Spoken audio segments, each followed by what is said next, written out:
Yo, what is happening? Happy Sunday to you. It is the 13th of October. You are watching Couchdoodles Live Inktober edition.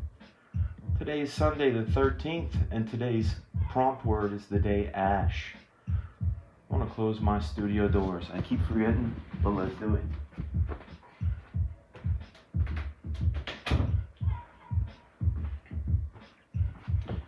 How are you guys feeling today? I hope you're feeling good. I'm feeling pretty all right. Oh, look at that. We keep doing that. Keep doing that. So today has been another one of those crazy days where working on the computer, working on Doom Patrol, waiting for my He-Man layouts to get approved, and getting that logic set up on that other computer. You know, a little talk about some computer stuff. Some of you guys, if you're Mac users, Apple users, I got myself a late 2014, a used computer, about exactly what I needed as far as firepower and price range, and it's smacked out to 16 gigs of RAM and a 1 terabyte SSD and 2.5 quad core i7. Bunch of tech talk. Bunch of crazy tech talk. But anyway, I had to use Migration Assistant, and that was a pain in the ass. Cable, computer to computer through cable didn't work. I got a external hard drive, made a time machine backup, popped it on, but even that's not fully foolproof. Fully foolproof. But that's not going to do the trick every time. There were all kinds of things missing. Plugins not working, authorizations needed, having to dig and find serial numbers. So that was a hefty pain in the buttocks. What's happening, Jason? Good to see you. Akuma, hello. Today's day is Ash. Of course, there are plenty of things we can think about. Probably got some horror fans in here, so you got the Ash from man. My brain broke. It's a Sam Raimi movie and it has dead in it. Look at how broken my brain is. But you know who I'm talking about. Chainsaw Ash. And then we've got Ash, like that physical ash, or ashy faces, and you know, you can draw a firefighter or some fire stuff, or a phoenix coming from the ashes. But in my house, there's one Ash who is king. And it's not for me, it's for my dude Harrison, who occupied our time last night, if you were here. His favorite Ash would be Ash from Pokemon. So that's who we're going to draw today. Evil Dead. Thank you, Akuma. Oh my gosh. I'm like Night of the Living Dead, Walking Dead, Dead Men Tell No Tales, Dead Man Walking. Like literally my brain's going like that, but it didn't even say Evil Dead. I see the book in my mind. I see the cool Sam Raimi shots. I see everything but the title until you said it, which is a funny thing how our brains work sometimes. But my day's been filled with, like I said, computer work and fixing that thing. I did some Sculpey stuff. I don't know. I think it's on that phone, so I can't show it to you. But I worked on a face for the first time. I should probably share it at some point. I've already squished it up, but it's super Sculpey thanks to Jason. What up, Peter? How you doing, man? Hello, Mr. Milton. Hello, Tony. D, what's up, man? D picked up a copy of the studio. I'm sorry if I gave the scoop on that, but dude, that's pretty cool. Not often you actually see physical copies of the studio. But yeah, I sculpted. I got some super Sculpey and the NSP. I didn't break out the NSP at all. I mean, that shit was hard as a brick. The Super Sculpey was great because once I gave it a little bit of go in the hands, I just got a toothpick and just kind of got crazy with it. And I realized, like, I did this, it was a half decent face. It wasn't a full decent face. And like I said, I'll post it later. It's kind of Gelfling-ish. the proportions were a little off, but I kept turning it. But I realized why I like it so much, and I showed it to my wife, and we were just talking about how fun it is, and like how it feels like something I should be doing. Like it feels like that, and I realized thinking about it to a certain degree, especially when I was using the toothpick. I was in the Boy Scouts when I was a kid, and one of my favorite thing was knife whittling. You find a nice stick and you just make things out of it. And I like, it's been 34 years since I was a Boy Scout. So that was a deep-seated memory on that one. Basquiat, So tonight's drink of choice is this. It is both good and bad, and I'll tell you why it's bad. It's that early times stuff, like the real cheap early times. It's not the earliest of early times. It's not the cheapest, but it's the early times after that. And what I do is I have a barrel that I bought from a place called Deep South Barrels, and I pour cheap whiskey in this barrel, and I don't touch it at all. I mean, there's things you got to do to the barrel when you first get it and clean it out. But my barrel's like 5 years old now. But you put the whiskey in the barrel and you let it sit for at least 5 weeks. I let it sit for 5 to 8. And they say each month is like aging it a year. It depends on the size of the barrel. I have a small one like this and a big one like that. So after 5 weeks to 8 weeks in that barrel, it goes from nasty stuff to really smooth, very drinkable, and it's one way to kind of curate what you're drinking. It's another way to save a few bucks, and I like both. So what's happening, everybody? We got a dirty dozen in right now. There's 12 of us. I think met you a couple times way back, and a few cons. Mr. W, what cons were those, man? It's probably a West Coast con, because the convention I did a lot early in my career, up until when I left comics. I didn't really leave, but I went off to do other stuff. But I did Pittsburgh Comic Con a lot. I did Boston Comic Con a few times. Did MegaCon a few times. Chicago maybe twice. Texas only a couple times in the first few years. I've done Arizona, Washington, but like a lot in the LA Bay Area, because that's where I'm from, and they're just more convenient. And now those are going to become rare because I live on the other side of the country, and suddenly a place that I was never around in, now it's like, oh cool, I get to go to that place and meet people, and new fans or old fans that didn't get a chance because of just proximity to shows and things. Like, speaking of which, like going back to the Rakim signing, the gentleman and his son behind me, he had a really cool story. He used to be up in New York and then later in Jersey, and he had, like, starting 30 years back and like moving along the years, he had so many close calls to meet Rakim, and like supposed to go to a show and a flight delayed and all this stuff. And this was the time. After 30 years of wanting to, this was the time. And he made a 7-hour drive just to see Rakim. And I get it. That I do the same.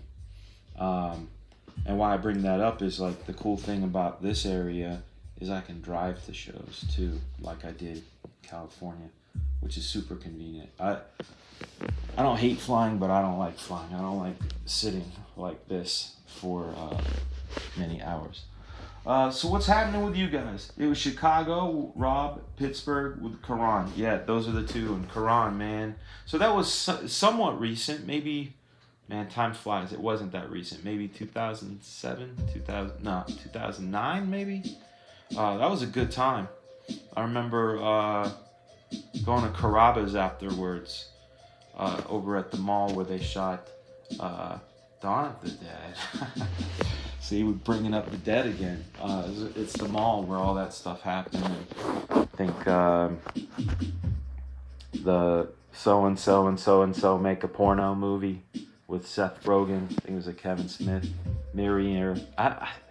Dude, titles today are just gone. My brain has been in picture mode for the last maybe 6 hours. So I've been thinking in shapes and stuff, and for this batch of Doom Patrol, because this new episode is going to be so huge and chock-packed. They have a lot to do and not a lot of time to do it in. So it's a lot of time compression, a lot of distillation of ideas, so we can just move through the stuff. And one of the great pleasures of doing storyboards versus comics is even now, after being a 28-year veteran, I still get a little bit of anxiety every time I start a page, even if it's laid out, because it's a good thing and a bad thing. It's that little voice in you that says, you suck, you're horrible. And when people see this, they're going to hate it. Like, it still lives there. It's really small, and it lives there. And it's mostly, like, I think, the idea of stage fright. Like, I know big time veteran performers, they say they get those butterflies and the, like, what if I trip and fall? Or hopefully I give these people what they came for, you know, those sort of feelings. So I generally don't feel those when I do storyboards, because for me, storyboards are such a utility that I distill my stuff down to the most primal version, and I have varying grades of finish. So, you know, if they need a lot in a small amount of time, it's not stick figures, it's not lollipop head people, it's more like my layouts before I draw something. It's just pretty much layouts. The next batch up is cleanup, so there's that. And then the next one up is like full rendering with lens distortions and focal depths and tone and all that. And those are when the job requires that. And it depends. It really depends on what the boards are being used for. Like if they're to sell an idea, there needs to be sort of a precision and a polish to it. And with the precision and polish and a really clear understanding of what you're trying to sell, that's when you want to go that full bore. When you're communicating to a special effects house, this is how the effect is going to work. You want to make sure that the camera movement is tied down and clear, that any changes, and that's what special effects are, and that's what animation is. Animation is literally changes. It's still drawings with changes, right? So anytime you have a major change, like that's the difference, and I'm going to go off on a tangent here, but the difference between live action boards and animation boards is with live action, it's a change in camera angle, a camera move itself, or a big exclamation of an acting moment, like if someone is sitting and they stand up. But if they're angry and having a conversation, one drawing will do, right? But when you're doing animation, if they pound their fist and turn their head and do this, you literally have to draw every one of those poses to communicate to the animator, the person that creates the fluid arc in between those poses and all of the antics and subtle things that give it life. That's what has to be there, and that happens a bit in special effect boarding, or if you're doing something for effects. But there's also two versions of effects, right? There's once it's already going to an effects house and they need to see how the thing is going to go, and that goes to previs. And then there's another version that's a couple back. And what that is a director will have an idea of what he wants, the carte blanche, the pie in the sky version of this thing. We'll storyboard it, kind of loose and rough, not super loose, but enough to get it through and all that, but it's to send it to effects houses to go, how much will this cost? And then you deal with your budget, and then we trim it down and then bring it into another set where we then communicate it down. Usually acting boards don't have to be too crazy. Pitch boards do, like if it's to get a job. So that's how you have varying degrees. And I know I'm like totally going off the rails today. Today's Ash Day. Not Ash Day as in the religious Ash Wednesday day, because today is Sunday. But Ash is in Ash from Pokemon, which is who we're going to draw today. Let's go here.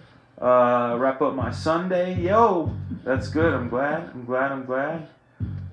27 years with the risk of special needs kids, still have apprehensions, keeps things sharp.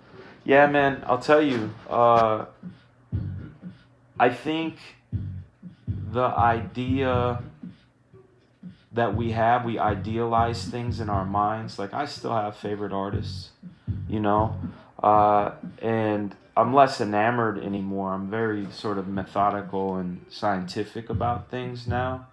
But when I was younger and just wasn't filling in the blanks in the way that I can now, I would create these sort of like mythos and legend that these other people could just do it with ease, and that there was no struggle for them. And because I would always see confidence and I'd see the end result, and I knew when I was drawing that I didn't feel that way, so I felt like maybe I do suck.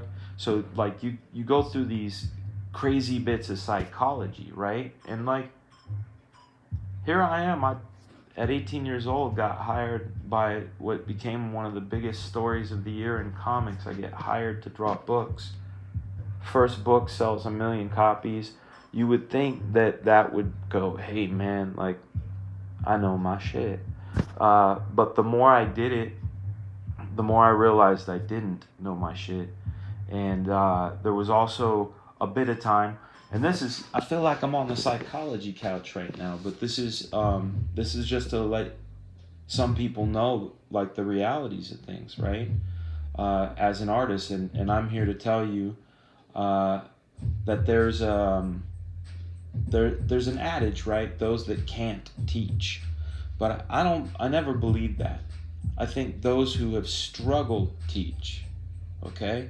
Not struggled and gave up or can't, but those who have gone through struggle. Because I feel like some of the things that I went through now in hindsight, and with it being 2020 in 2 months, dad jokes, I feel like all that stuff happened for a reason, and I feel like maybe now is fulfilling some of that reason. So anyhow, you go through these sort of weird stages, right? You go through I want to be the best. And this is before I broke in. I want to be the best. You told me I couldn't. I'm gonna. Oh, you said I suck. I'm gonna show you. Hey, you said I'm improving. I told you I would. Like, there was this like sort of like, not arrogance, but like such utter belief. Then I got in, and you guys probably have seen some of those samples. So there was a thing called Delta Strike. There was a Punisher 2099. That was stuff I did when I first got to Extreme Studios. Because when I got there, here's the backstory. Right around November of 91, which was only a few months after I graduated high school, Rob had broke the news to me of that an image was real. In San Diego Comic-Con a couple months earlier, he had told me that McFarlane and Larson and he were going to do something together, and I just remember thinking, yo, that's the coolest shit I've ever heard. Like, that's like Neapolitan ice cream, like all the good flavors together making awesomeness. And right around November or so, I thought nothing was going to happen. I'm not going to go into the whole thing about how I almost joined the Navy and how that call from Rob came 2 days before I was officially in the Navy. Believe that. I thought I was awesome. Did a bunch of stuff San Diego after graduation. DC was interested. Marvel was interested. Then there were crickets. thought, oh, this isn't for me. And then, you get all that, like, oh, that guy said I couldn't do it. He probably saw something I didn't. And, you get in this, like, headspace of believing the bullshit, which is why I said to Chauncey Blakely a couple days ago, don't believe the bullshit. Go for broke. See it, do it, believe it. Nike that,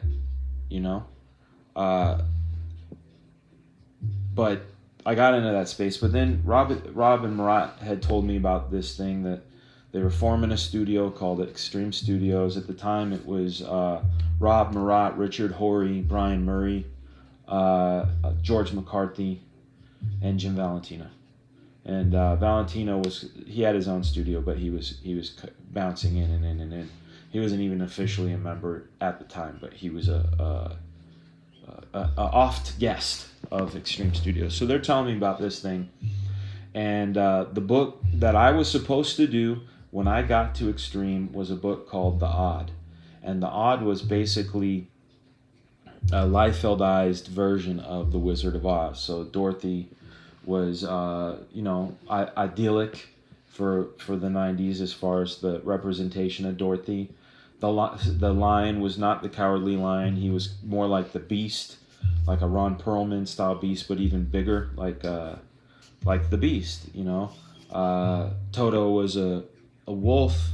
Tin Man was kind of like Iron Man, and the straw guy was almost kind of like Scarecrow. He had that creepiness as I'm doing the creep, and then like the witch was badass. Her monkey troopers were real, like they looked like something out of Mobius, like the way I designed them. They had like real cool gear. I have drawings of them somewhere. It's the first thing that Byron Tallman ever colored over me. And that's a cool story in itself. And when he comes on one of these days, good old Snakebite, when he comes on one of these days, we'll tell a story how we met. And it was one of those weird things. So anyhow, I get to the studio, and when I get there, it was almost as if Rob had forgotten that he invited me. Because I went to visit, did all that stuff. This was February of '92 when I went to visit and kind of check things out, almost like a scouting, Hey, if you're gonna join us, you got to move here. So I'm from the Bay Area, so it's 6-hour drive, place I'd never really been before other than Disneyland. So I was there in February when the CNN announcement happened, and of course I was all in, especially after that Chinese food roundtable moment, which I've told before. And if you want me to tell it again, I will, but I'm not today. So anyhow, we set a date for St. Patrick's Day, 1992. And when I got there, I didn't have a place to stay.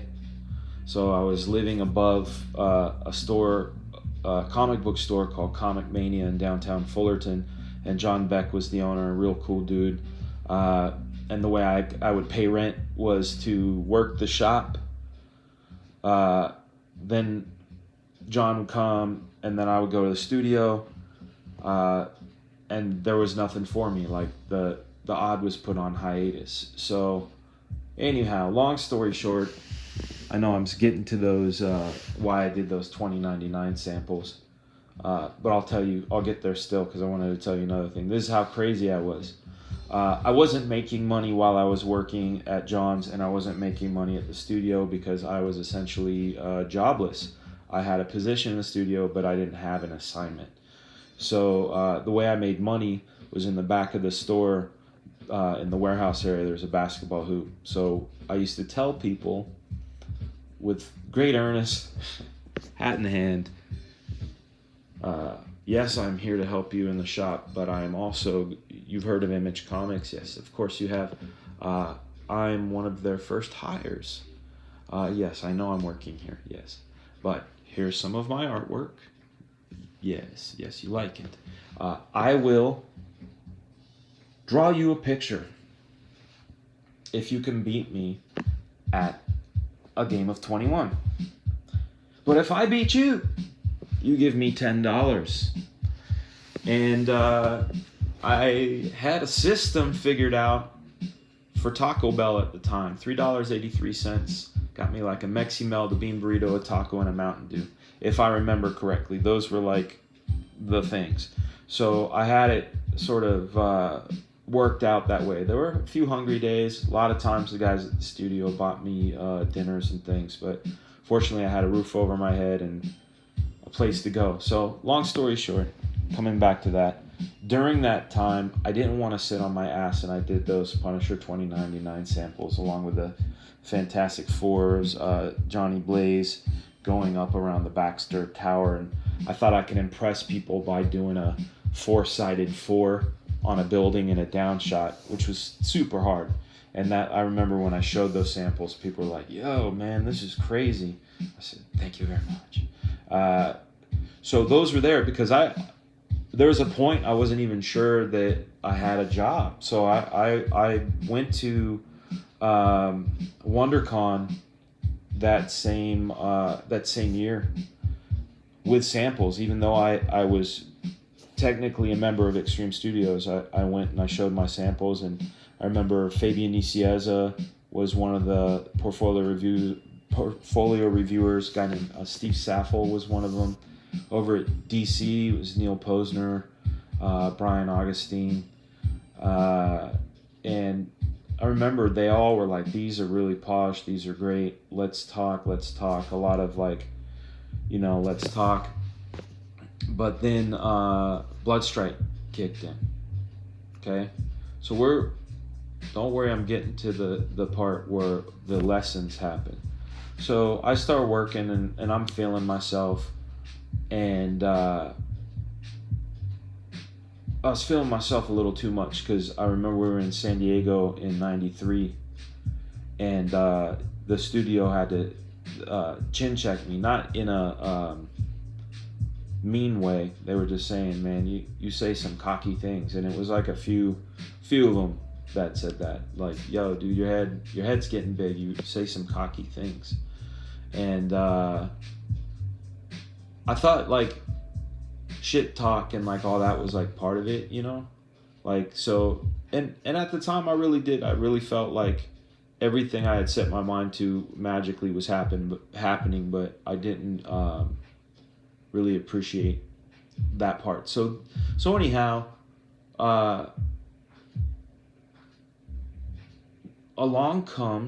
doing a tour, and along comes some of Jim Lee's new guys, some of Silvestri's new guys like J. Scott Campbell and Scott Clark, Nick Manabat, then later on there was like Benitez and Finch and Turner. But I remember thinking like, and then of course at Marvel there was guys like Joe Madureira and Greg Capullo coming in.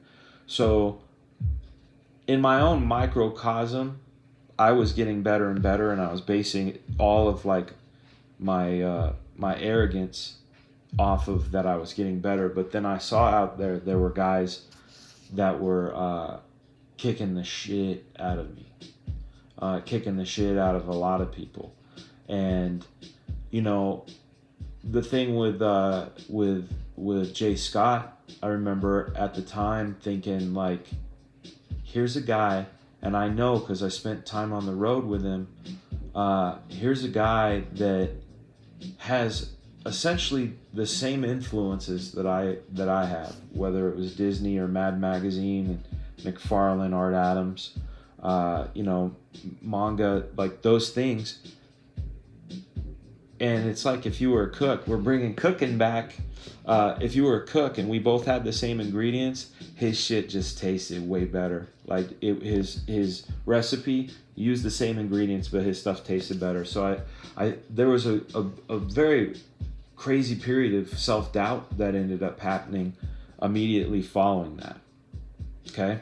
So when the self-doubt kicks in, you start looking every direction you can for the secret. Like, if he has it, what's the secret? Why? Is it this? Is it that? And you start you start not being truthful to yourself or your style. And so, like I said, something that Rakim had said during the thing really hit me the most is when he said, the way he came up with his style is he said, I'm not going to look around anymore. I'm just going to go inside and deliver me. And there was a very long period of time where I wasn't doing that, you know? Like, I was trying to find the thing. And when you do that, again, you're the second best if you're even close. And the other thing is you always feel like a fraud, right? Like, you just feel like you didn't do it. So there's some work out there of mine that I'm very proud of, and I'm sure a lot of you guys are fans and nostalgic on it. But it wasn't until after I left comics and started doing work for myself, like when I started Couchdoodles, I was literally sharing with you guys, but they weren't for you. They're for you now, but like my intention was to do these drawings as exercises to get these things out of my brain with, you know, no reference, or sometimes reference if it was something that I really never had drawn before. But it was straight out of my imagination, not trying to be like anything other than the picture that was in my head. And that's really where I found, I felt like my old self before I broke into comics. That sort of like, yeah, I want to grab this and push it as far as I can and find every single way that I can push it that is not an external like candy coating. So I wouldn't ever say like, yo, I'm gonna try to be Sam Keith. No way. Instead I ask, like I said a couple nights ago, what I ask is the why. Like, why do I like that? And I can answer it for Sam Keith. There's like an exaggeration that turns the characters into sort of an attitude of expression through proportion or misproportion. The exaggeration of a tear isn't just a rip, it's like like the thing had unwound itself. And like if we ever saw it in person, like that would be the coolest cosplay ever. If we ever saw like a Sam Keith Wolverine, can you imagine a dude just rolling around with the yarn twisted out? Just like how it'd be badass. It'd be cool as shit. That's why one of the reasons I don't think they could really pull off a Lobo movie in the best way, unless they got Simon to do it, have him buff up and just go at it. But like Lobo's an attitude and he's an exaggeration, and he's like, it's one of those things where it would have to be like a CGI enhanced performance or something. I don't know. But anyhow, my point in this whole thing that I'm telling you is, don't look for that magic pill. You get in what you put in, but you don't necessarily have to work harder or smarter. You just have to work more pure. And like I said, the methods I showed in the free flow drawing system, and why like I pretty much give it away. I should put it up permanently so people can go to it and check it out. Eventually I'm going to teach it like as like a full-on like 8-hour course, because it needs to be an 8-hour course. But I share with you guys pretty much everything I can about it, because for me it's not necessarily a drawing course. It's more about a manifestation of imagination course. And it's applicable not just in drawing, because the great thing about it is Bruce Lee, okay?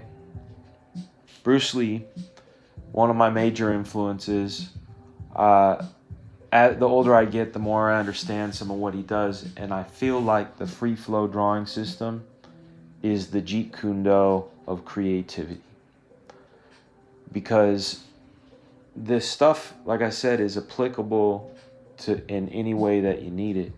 So I'll take the strength of image streaming, I'll take the utility of blind drawing, I'll take the understanding of what makes a picture from the visual story from Bruce Block, and then there's I don't know if you guys have ever seen these guys who do like Brain Olympics or Memory Olympics, where they can memorize 10 decks of cards in like 8 minutes, go away, and people ask them what it was, and they could give them the whole thing, or memorize a string of like 100,000 numbers, or I forget what the record is, I might be exaggerating, but it's in the high tens of thousands, if 20,000, it's up there.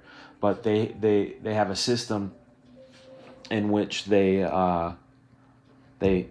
visualize a space, like a walk that they regularly take, or like when they walk in the front door of their home, apartment, or wherever they live, and they place things that they need to remember along a path that they can walk because they know it so well, they can do it, and it'll help you memorize things. So like if you put a washing machine as you walk in, and a dam, like that, and medicine, and that, you could start going. And I know it sounds crazy, but it's like that's the like building up presidents, Washington, Adams, and so forth. If you take some of the free flow drawing system and you're a writer, I shouldn't even call it the drawing system, I should call it free flow creative system. Maybe we'll change the name, but let's say you're a writer. With the system, you could potentially run the outline in your mind, or if you're giving a presentation, you could run the outline in your mind.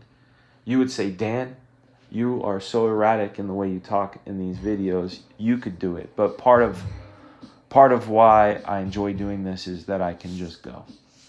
But anyway, what I do with the free flow creative system is it allows me to have the material and the shape of the material all in my head before I go, and it's very freeing, especially if I'm the only one that's creating. It's great. If I'm a collaborator, it's great.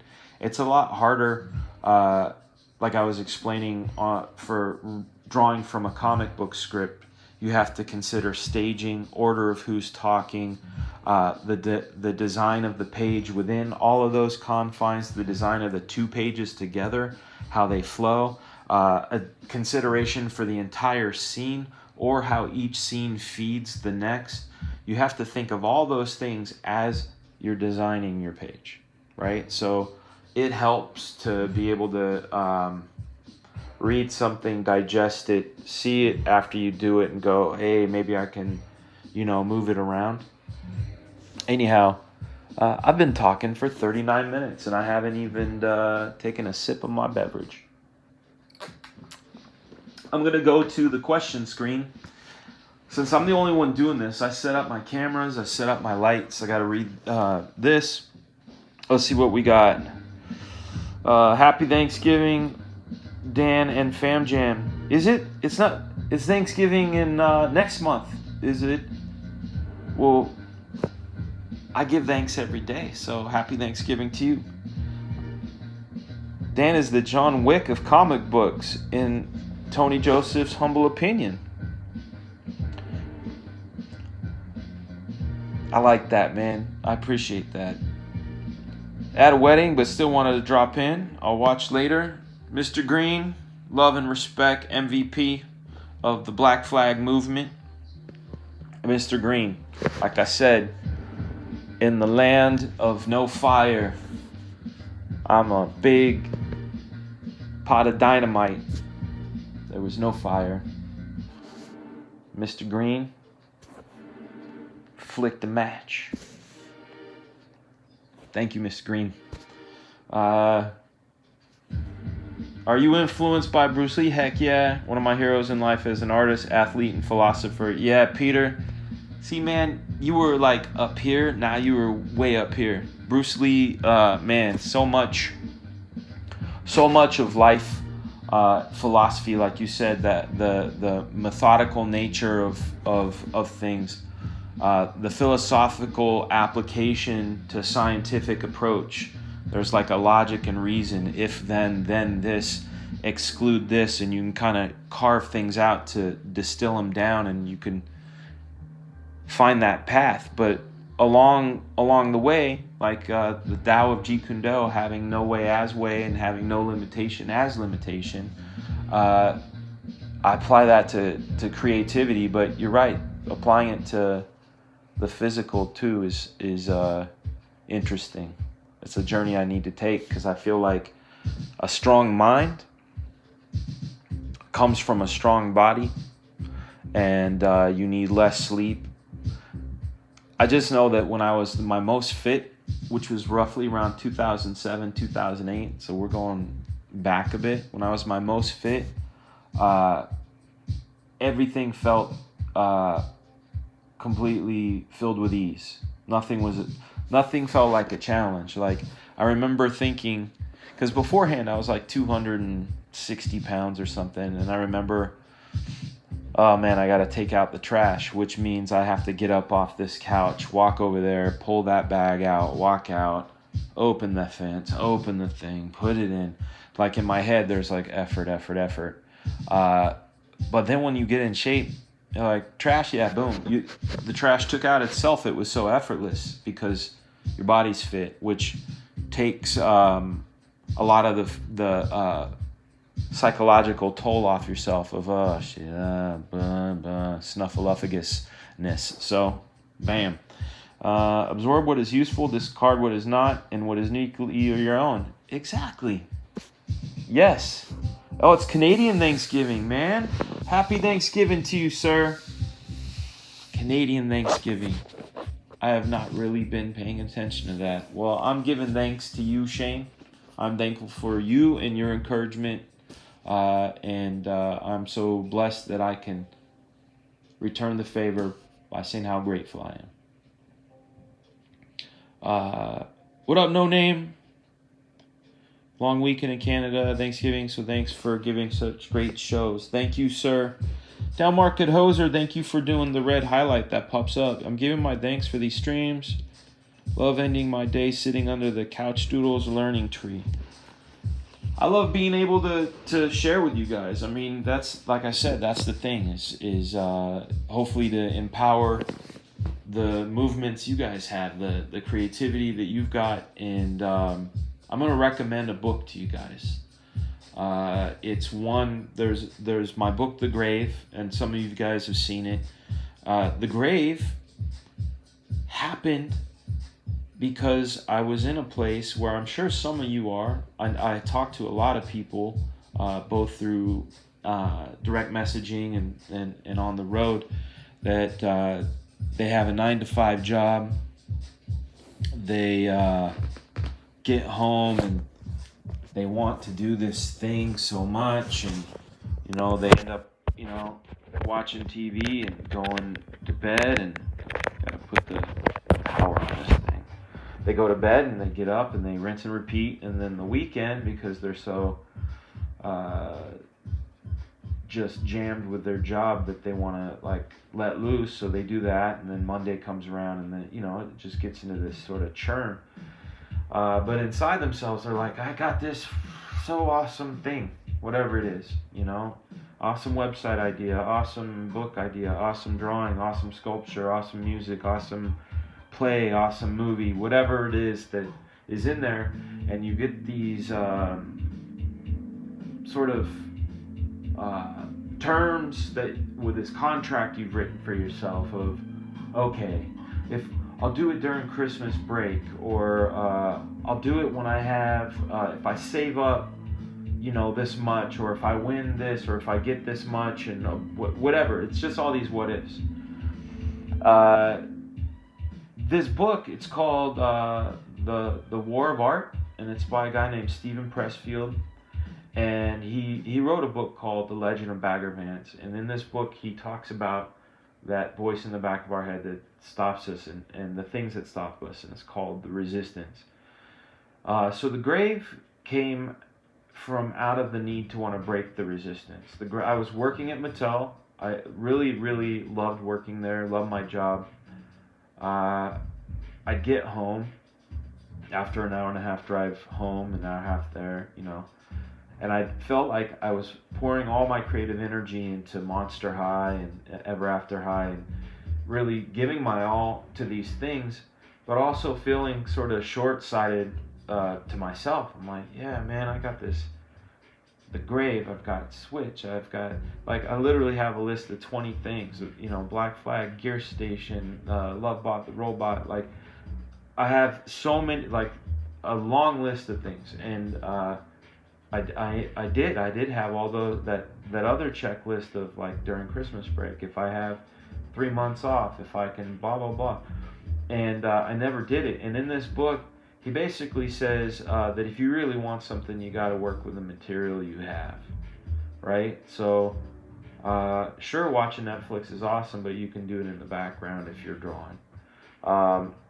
Sure, you can't sit down and write for 3 weeks straight, but you can, instead of going online and scrolling through social media or watching your favorite show or fantasy football or cooking shows, I don't know, whatever it is, instead of the hour that you give that hour to the thing.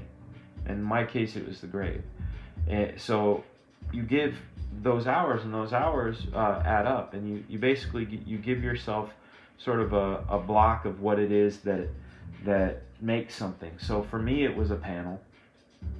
For the author Stephanie Meyer, the one that did Twilight, Love Her to Hate It, I'm neither this way or that. I never read them, but it was a giant success. Stay-at-home mom of 3 that was writing 1 page per day. Or maybe it was 3 pages a day, but it was a unit of time. Charles Swindoll writes 6 books a year. He's a pastor of a church, oversees 9 different churches. He's the head guy, but he manages to write 6 books a year because as he's having his morning coffee, he takes the time to write a page. Okay? So I'm here to tell you, find that path and get your thing done. If you gotta skip a Couchdoodles stream, breaks my heart. But if I know you're creating, then that's awesome, and you should be able to come on here and share it. Let's see. There's a couple other things. When you look at ceiling popcorn, do you see stuff appear like faces, bodies, spaceships, or cars? No name. Yes, of course. I forget what the scientific thing is, but our brains are kind of wired to find familiarity. It comes from a hunter, a predator-prey thing. We have to, especially out in the jungle times, we needed to recognize things and assign meaning to things to know if it was a threat or not. And now that we don't have those threats, our brains still have that. So we see, My Little Pony fighting Super Mario, riding a Volkswagen bus in a cloud. That's one I've seen. The grave is dope. Can't believe you pulled that off 1 day at a time. I did, man. I did, and thank you for the kind words. 1 day at a time. And some days were longer than others.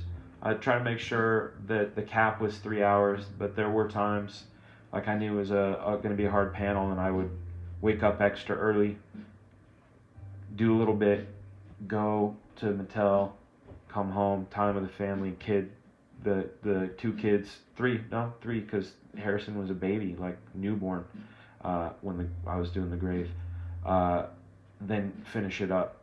So, and there was travel and being sick and all that stuff during that time, but it's that aim, that end goal, and going for broke.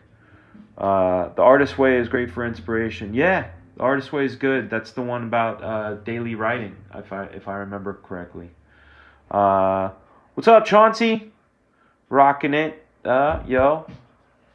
What up? Comic Artist Pro Secrets. What's up, E? You got here before the drawing happened. I have a fine libation. I'm raising my glass to Mr. Van Skyver. How are you, sir? Welcome to the show. I wanted to give props to Ethan. And since you're here, I wanted to say thank you for the trailblazing you have done, both in crowdfunding comics and with your show, showing other people sort of a blueprint on how to get some things done. So I want to tell you I appreciate you, and that's official. Chauncey, now that you're here, since we're not going to do it at the end, I want you to throw down the big question. Matt Yackey, what's up, buddy? Matt Yackey's here.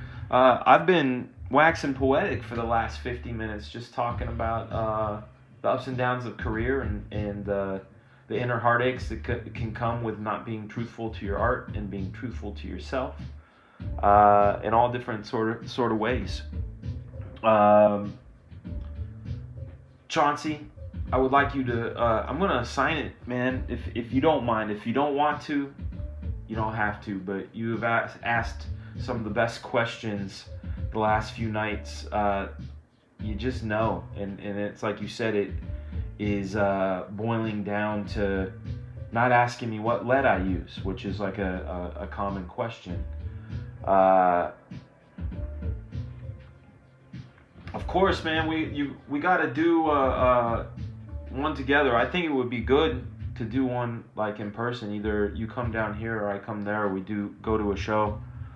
I think it would be good because we could talk between the two of us, the stories we could tell, and our points of view, how very similar, how similar they are, and how our approaches are very different. But like, I can't love you any more, man. Like any more or less. I love you. Do you have any questions? Any of you guys? Because Chauncey's probably going, oh shit, he put me on the spot. Bam. But I'm saying ask that question. Any of you guys, ask that question. The one that you can ask anybody, because you have me, right? I may not have the answer. I'd like to think I have it, but I may not. But if it comes to creativity, if it comes to time management, if it comes to this business, if it comes to a lot of things, I have a few answers. All right, I'm going to give it 10 more seconds because of the delay, and then we're going to jump into draw time.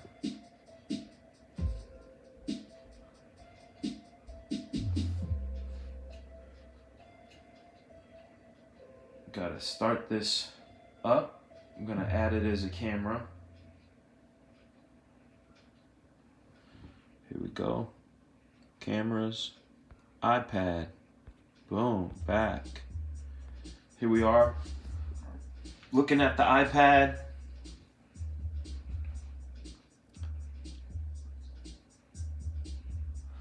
All right, Chauncey, but you know what? I love talking about tech talk too, man. I can talk about pens all day long. What up, Greenie Bear? Some of my upcoming projects. All right, so I'm going to be opening up Procreate right now to work on Ash. We're going to draw Ash from Pokemon. All right, to answer Greenie Bear's question. So I'm working for DC Comics. And I'm doing the book for them called He-Man and the Master of the Universes, or the Masters of the Multiverses. So there's a lot of universes. After that, I will be doing my book called Black Flag, Pineapple Perception. And I've got a really great creative team on board for that. I've got Adelso Corona on inks. I've got Matt Yackey on colors. Got Ken Brusnak on letters. I've got a awesome collaborator, co-writer, and a brand new guy named Will Perdomo. And then in the interim, I'm going to be working on some more music, getting the show up and built into a really solid thing where we have some more interviews that I'll be posting, some shorts, gonna be showing some sculpting, which I'm really into. Comic book wise, after the grave, I'll be doing a book called Switch, and then after that will be another Black Flag project that I can't tell you about until after that Black Flag project is finished, because it will lead into that other Black Flag project. So that is the answer for that. And oh yeah, Doom Patrol on the new HBO Max. Working on Doom Patrol as a storyboard artist, working on Legacies as a storyboard artist, doing concept and design and a lot of commercials. Okay, here we go. Ash. I'm going to rough him out first, okay, guys? Or no, I could go straight in. I'm just going to go straight in. Let's do that.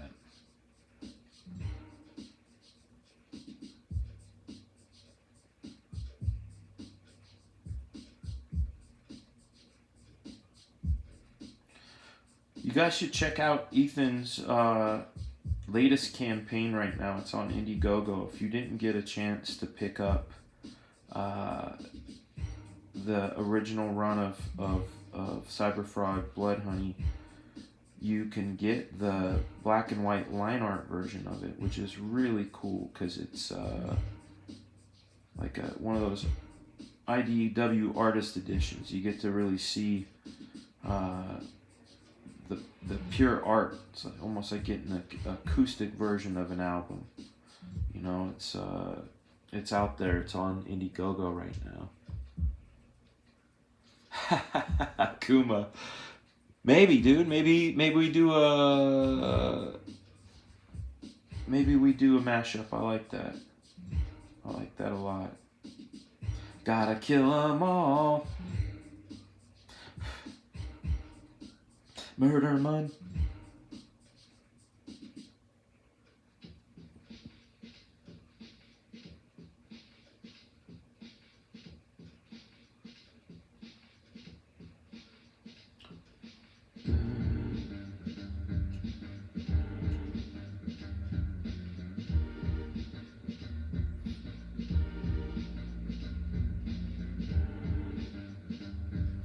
Hopefully I remember this guy correctly. Oh, I know he wears those like fingerless gloves. He's got a hat with a, I think it had a couple symbols. The one I remember was like an arc with a dot like that. That's what I remember.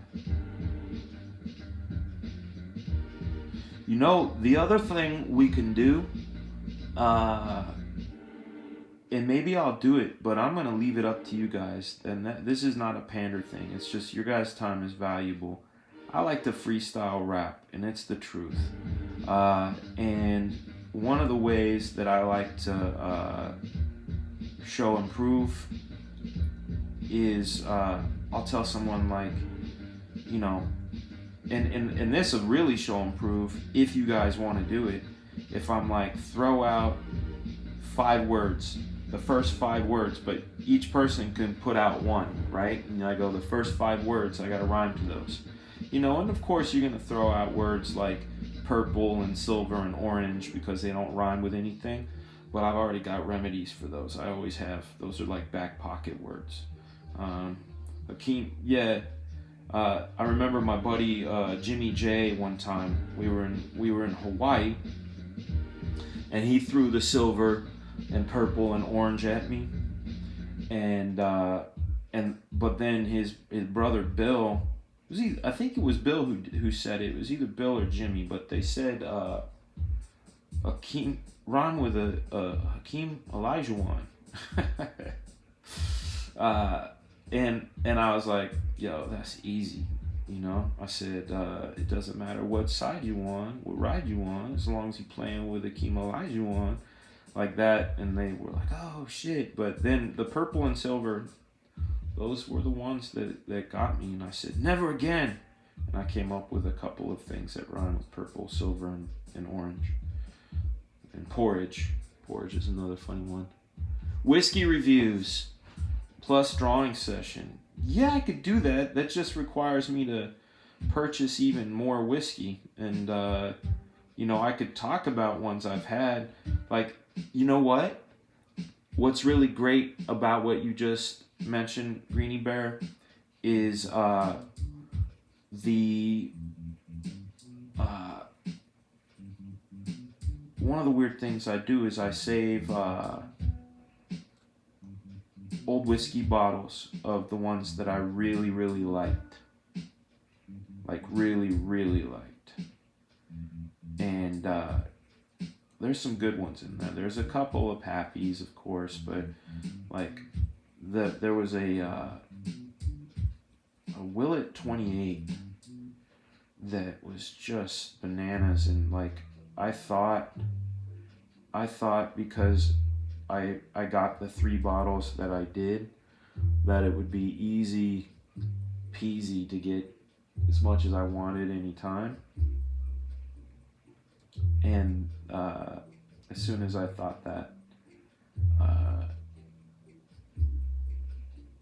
they all vanished.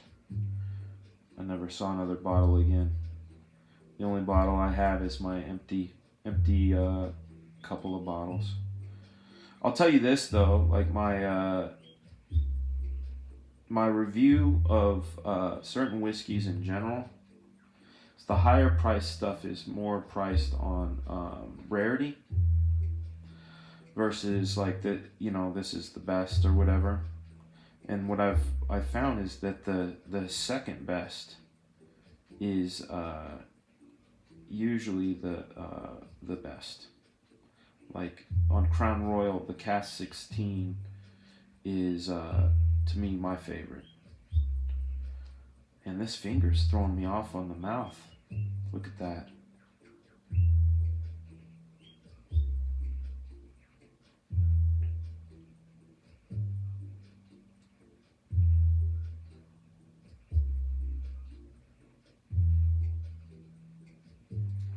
See that? That finger would have gone right there.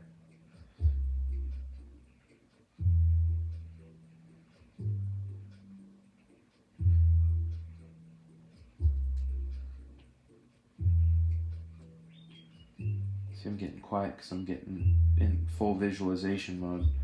This drawing and talking is not the easiest thing in the world.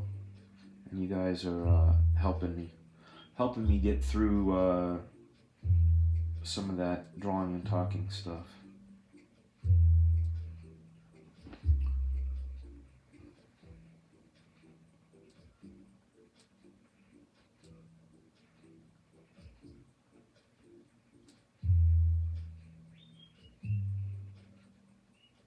Radio silence, my apologies.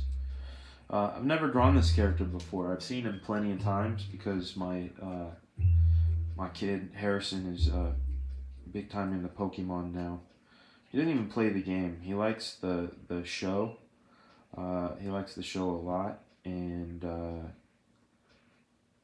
he likes the cards, and he likes the idea that certain cards are hard to find. He likes the treasure hunt aspect of it, which I can kind of relate to, but I was never really a card buyer, except when they had the Art of Art Adams. They had this like Art of Art Adams trading card set back in the day, and some of the backs were like puzzle cards, and it was like the only way you could see that art that big, and so I was really crazy about that.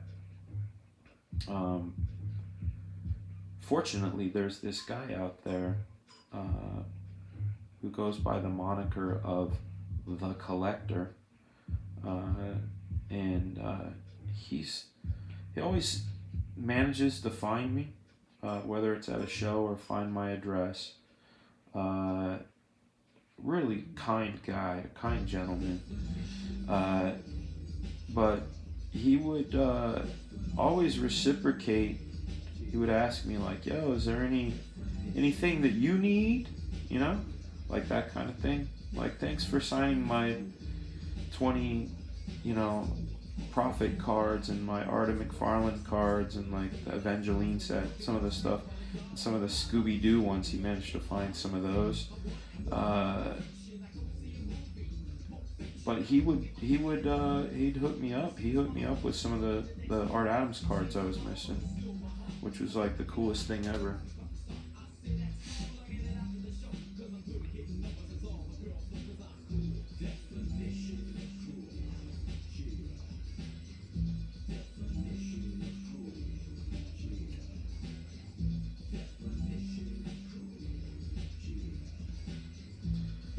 It's weird when I try to think of what he looks like. My style changes, and it feels weird. It feels weird drawing in this way. You know, it's like trying to think of him from memory, but also try to draw him the way I would draw him. But it's still, you know, having some of that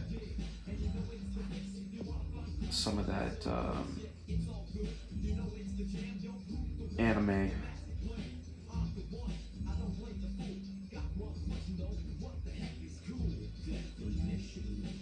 So one of the things one of the books I mentioned to you guys is this book by a guy named Bruce Block, and he did this book called The Visual Story, and he had this section on depth cues, on like what are cues that say something has depth. And you know, there's proportion, there's I don't know if this is what Pikachu looks like. Oh man, I'm gonna fake Pikachu because I know what I'll do. Well, I got an idea of what I'll do.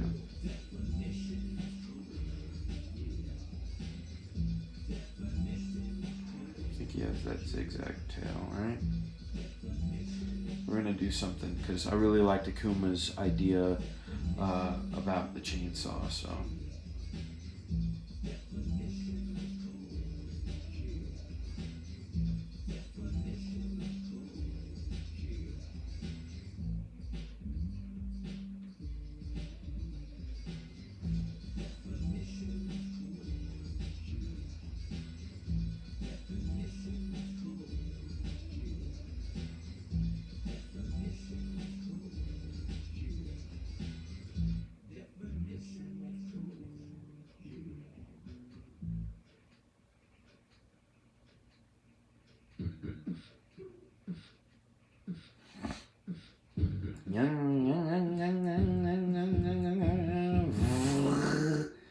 Gotta kill 'em all.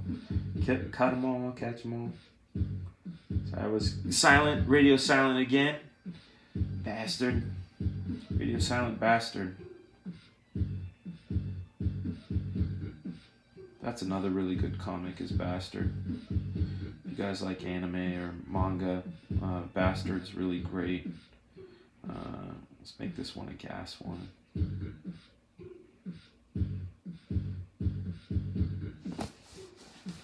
we could put a little...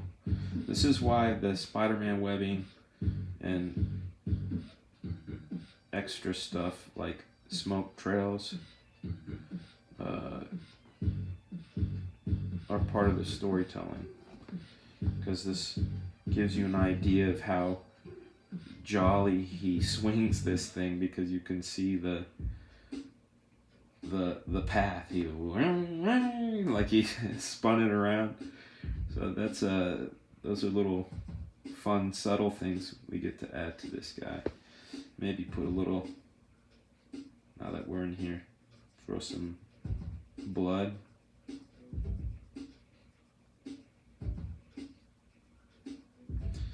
Thank you, Akuma, for the idea. This is a lot of fun.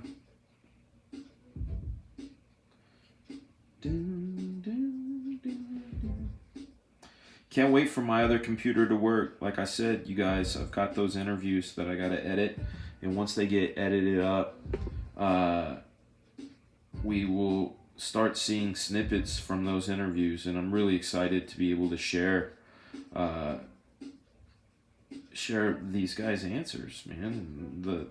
I have a couple of wonderful ladies who came in and gave some pretty amazing insight on design and what it's like to work in the toy business and in the print business. A little bit of splat on his face. There we go.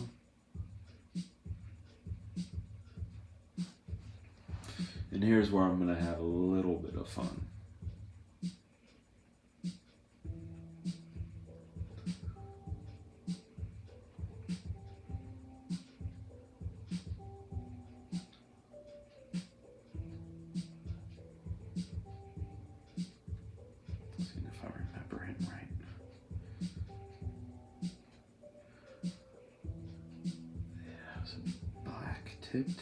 Black tipped ears?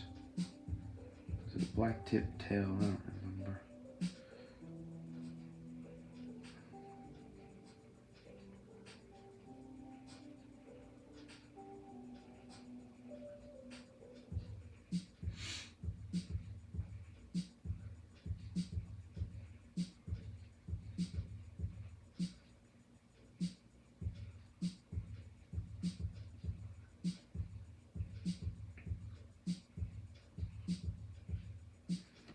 Let's get in there on this guy.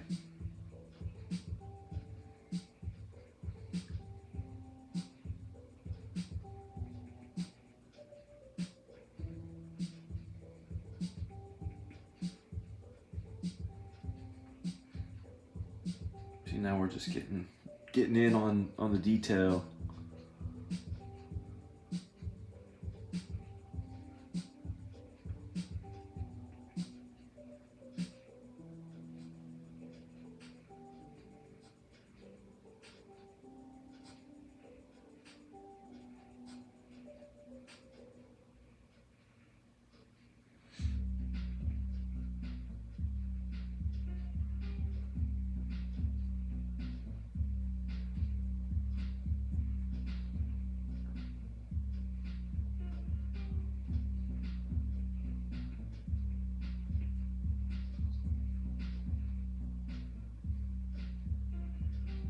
I'm definitely going to answer Chauncey's question for sure. That's what we're going to do at the end of this drawing. Is I was going to scroll back, but if you want to ask him again, I know it was something to do with influences, non-comic influences, and I definitely have answers there for sure. I've been very fortunate in having incredible mentors in my life that have kind of helped me out of those dark places, and definitely like to talk about them.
There we go. Sorry about that. Man, I got quiet again. Sometimes I get all into a drawing and like, oops. Yeah, once again, hold me back, yeah. Alright, I'm gonna scale this one more time just because I see something fun. I'm gonna create a new layer. This is one of the things that's really great about Procreate, and it is the assisted drawing. So if I wanted to do this and edit shape and turn it into a circle, and then scale that circle. So I wanted a cool design element to go back there. Then we just take the parts out that we don't need.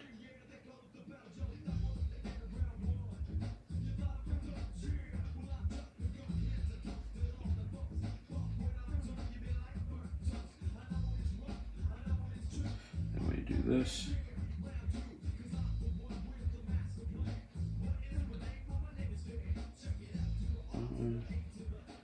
Get that out. Come back in, throw a little bit of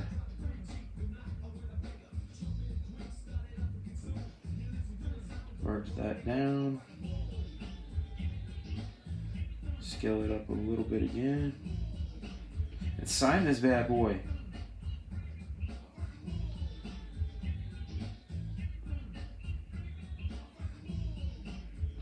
There we are. Thank you again, Akuma, for the fun idea. It was a lot of fun. Thank you very much. We're going to get into Chauncey's questions now. So I'm going to grab our thing. You're watching Couchdoodles.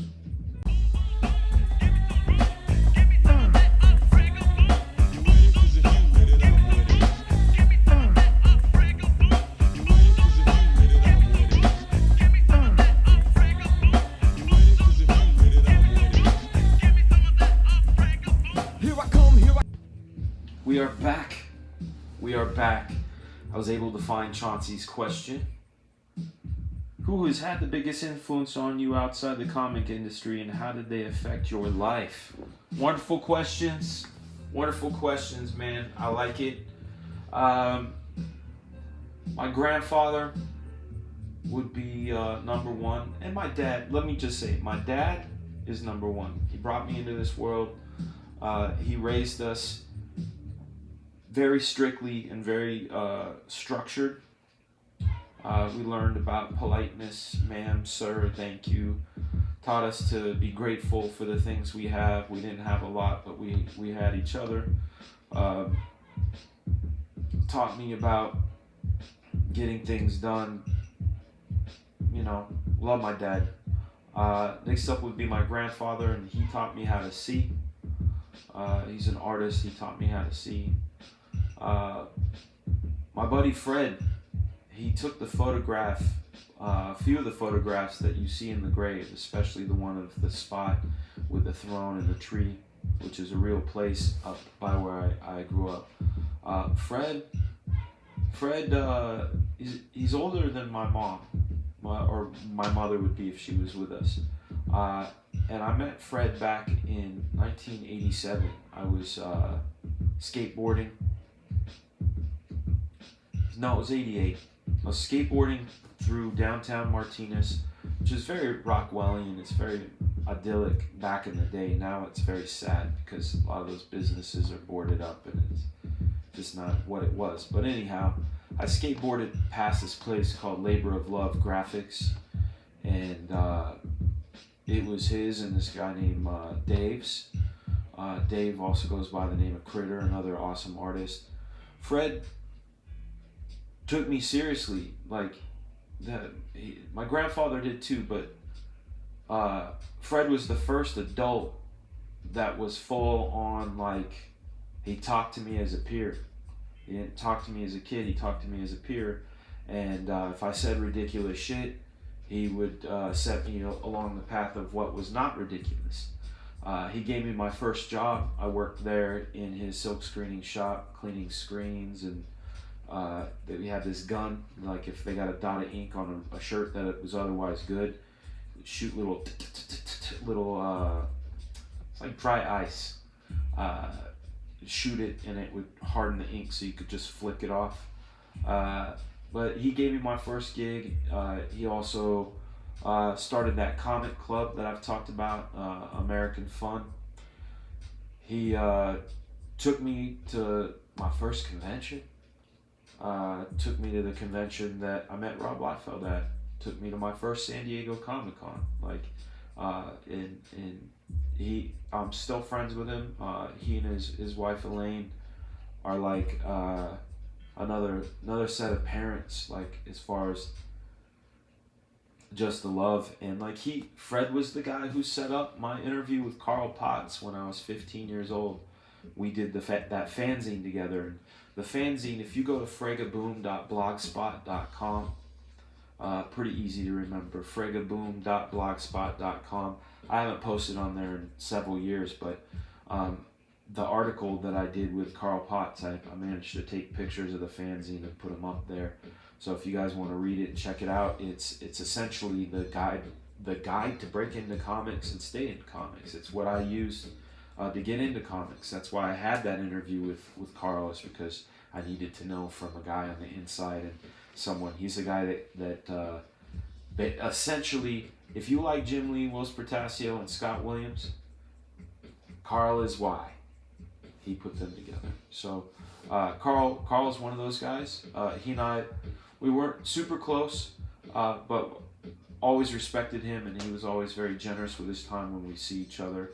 A guy that you guys know from the Extreme days, he drew a book called Supreme, Brian Murray.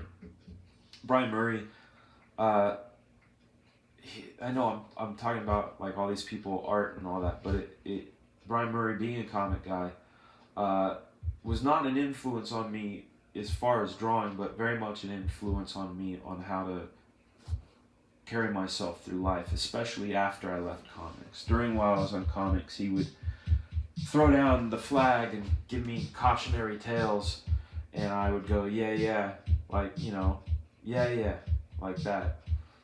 And then a buddy of mine, this guy, Ray Brady, he came into my life, and cool dude. He was a musical director for Ashlee Simpson. He was friends with her. He was originally her sister's guitarist. He's the one who convinced her to sing.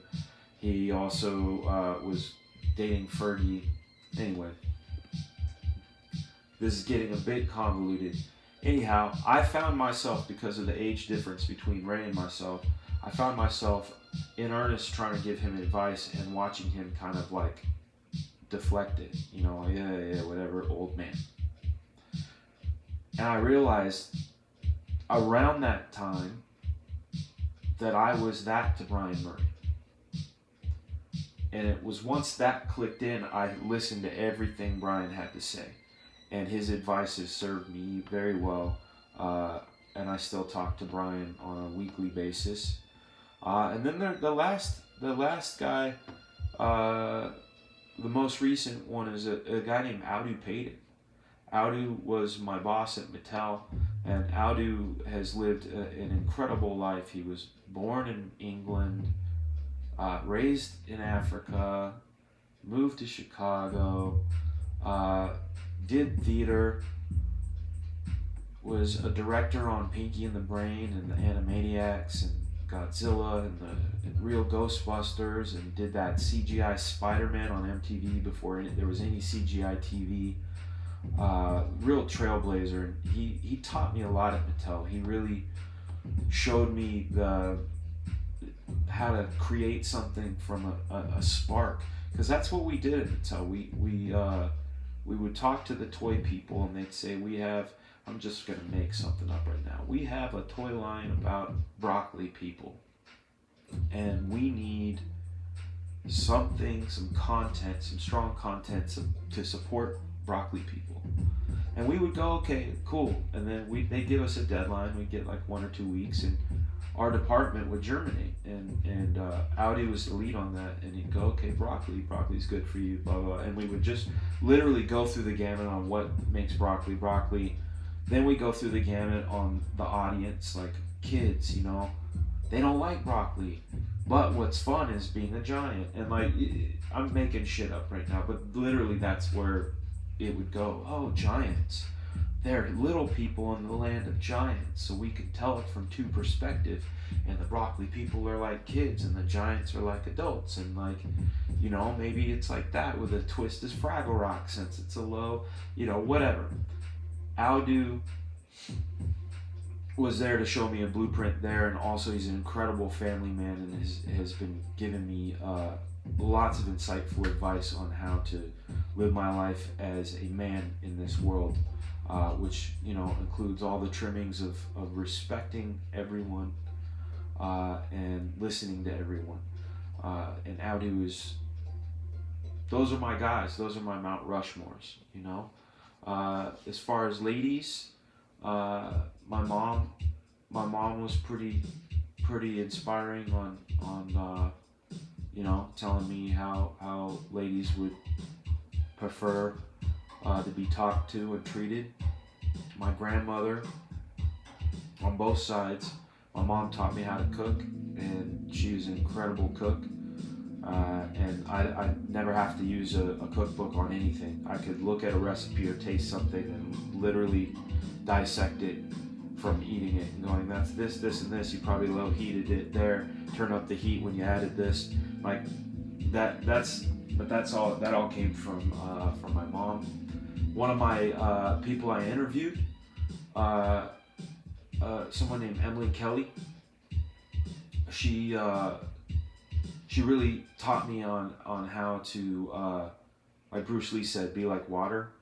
And then another one of, and I'm gonna say this next person is definitely on Mount Rushmore in a major way, and I should have listed her first, in fact, and I feel a little sheepish for the fact that I hadn't. There's a wonderful person named Marge Dean, and Marge was the voice on the end of the phone when I was looking for an animation studio to work with me on Hard Times at RJ Berger. Marge is the reason, after seeing the work I had done on RJ Berger, she is the reason that I was suggested to work on the RJ Berger show, originally as a board artist, but then she had the insight to say, no, he should be directing. And she's the one that had me come in and do it. When it came time to find some other stuff, she's the one who introduced me to Audi Payton over at Mattel. She did plenty of work with Stupid Buddies, with Crunchyroll. She's tops. So that's my list. Let's see what else we got. Let's see some more of the list. The last Chromium, whiskey reviews, passing, and Eminem rhyme. Yeah, that's right. Orange, Dorange. Yes. Let's see. Do I ever get into Magic the Gathering? I did not. Let's see. Dent your pencil bump. Oh, Drawn Sword is throwing down some rhymes. What would Harrison say about this piece? Freaking amazing. He would say frickin'. All right. Well, let's see where we're at. We're at an hour and 29. Let's call this one a day, you guys. I would do comic review, but yesterday we got chopped in half on that. The next time we do a comic review, I will do it on the iPad. That way I'm not doing a camera and switching back and forth, because I think that's some of the switching is what killed our stream yesterday, which like sucked. But we live and learn. I will leave the floor open for one more question if there's any. If not, we will bid each other adieu. Not adieu, but adieu. And if you guys have any suggestions for books you'd like to see reviewed, tech you'd like reviewed, any questions that you may have for future episodes, put them in the comments. It'll help save us some time, and I'll get some more topics, because you've just seen 13 days of me riffing. And I know riffing is good, but when I get questions and things, it sparks my brain, much like you saw yesterday with the dragon and the Jim Henson comment, and today with the Ash with a chainsaw mashup. How fun. I'm going to raise my glass to you guys. It'll also let me know when I've passed the time I've asked you guys to ask questions. Ta-da!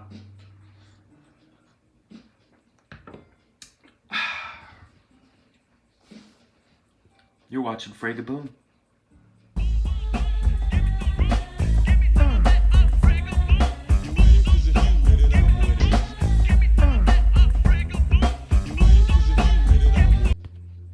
We are back. Yeah, man. Schedule some days for the kids to pop in again, for sure. Harrison and Lilybell both asked, but Harrison asked 3 times, Dad, can I go on the show today? I said, dude, it's a school day.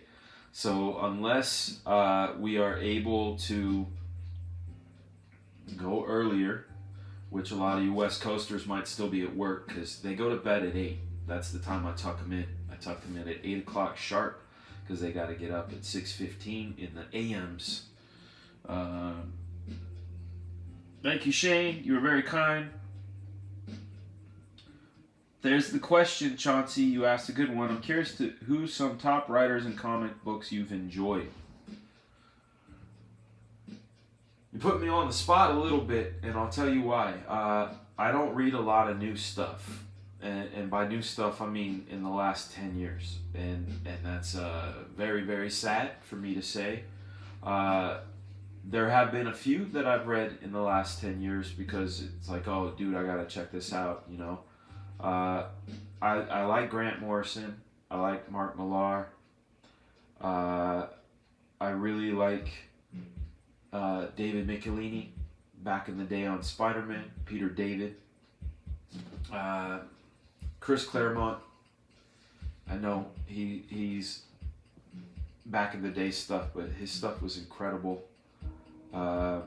Newer guys, I like Tim Seeley. I'll tell you what, the newest comic I've read, and it like it showed me that things have changed.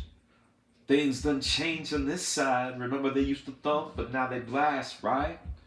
I'm talking about Tom King and Mitch Gerard. I think I'm saying his name wrong. Hopefully I'm saying it right. The Mr. Miracle book that they had done.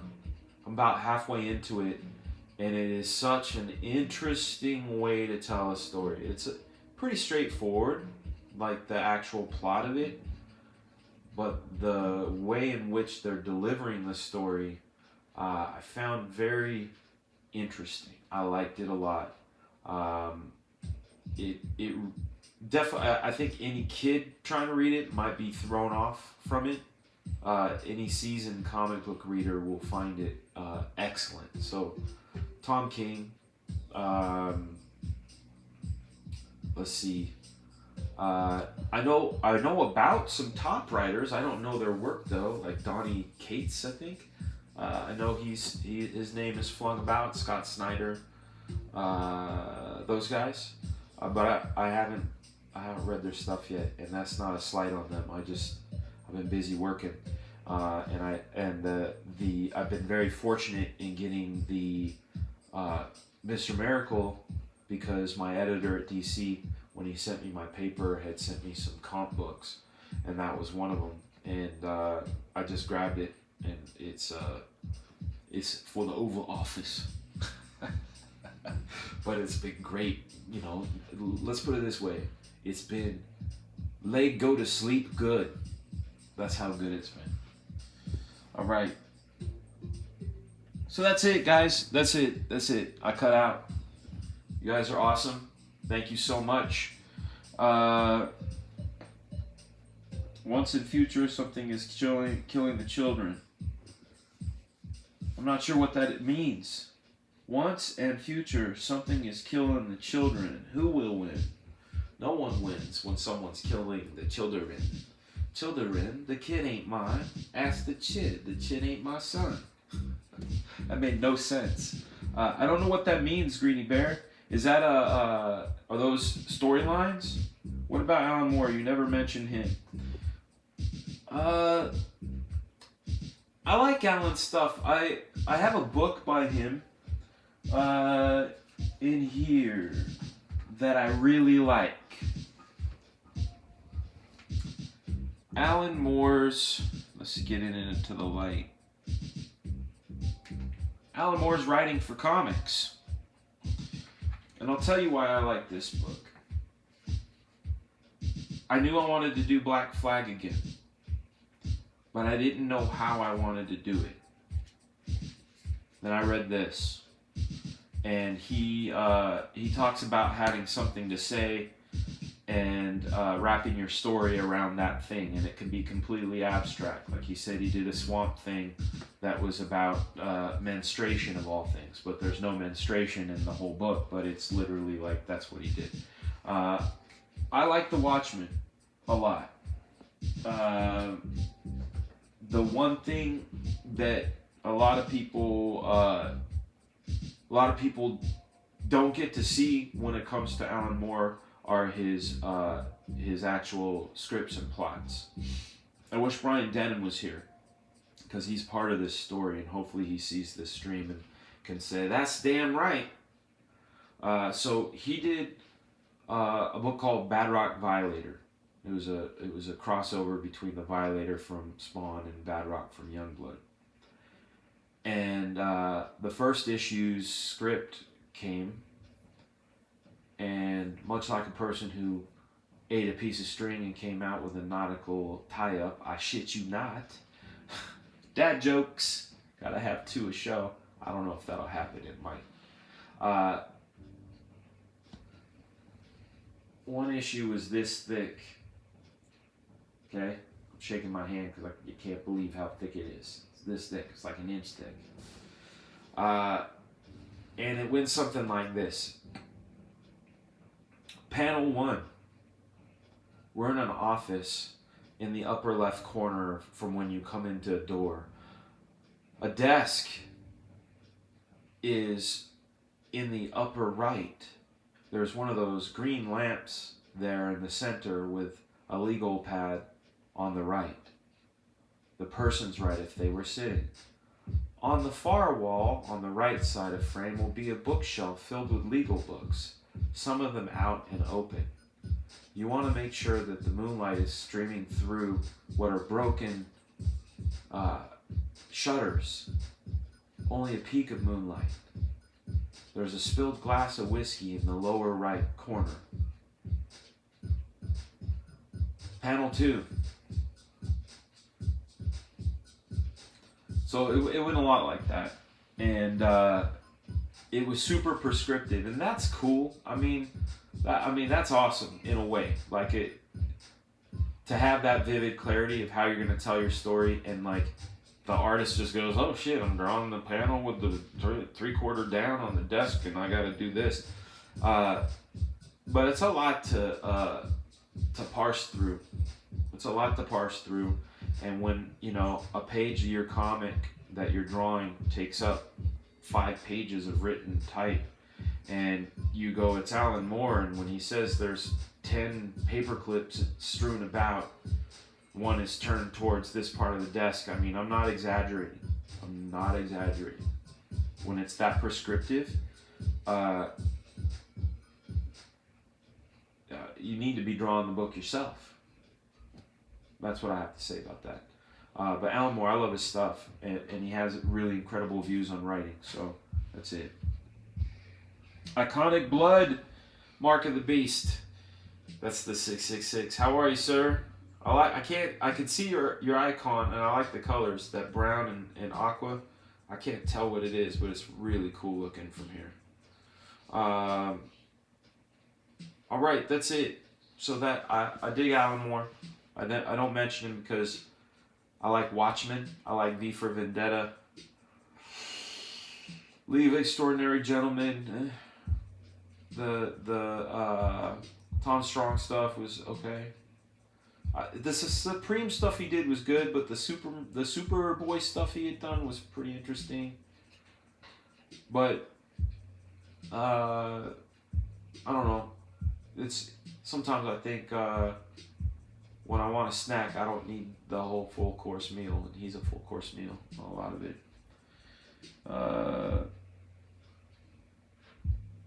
All right, Inktober, you got it. Greeny Bear, thank you so much. Gandhi Gur on Instagram. You guys check him out. And again, please leave comments. Say what you'd like to see, what you don't want to see, things you want more of, things you want less of. I've got thick skin. Ask Kevlar Blast Shield. I have some thick skin. So be well. I will see you guys later. We're gonna close out with the logo. This has been brought to you by whiskey, a lot of computer work, and lack of sleep.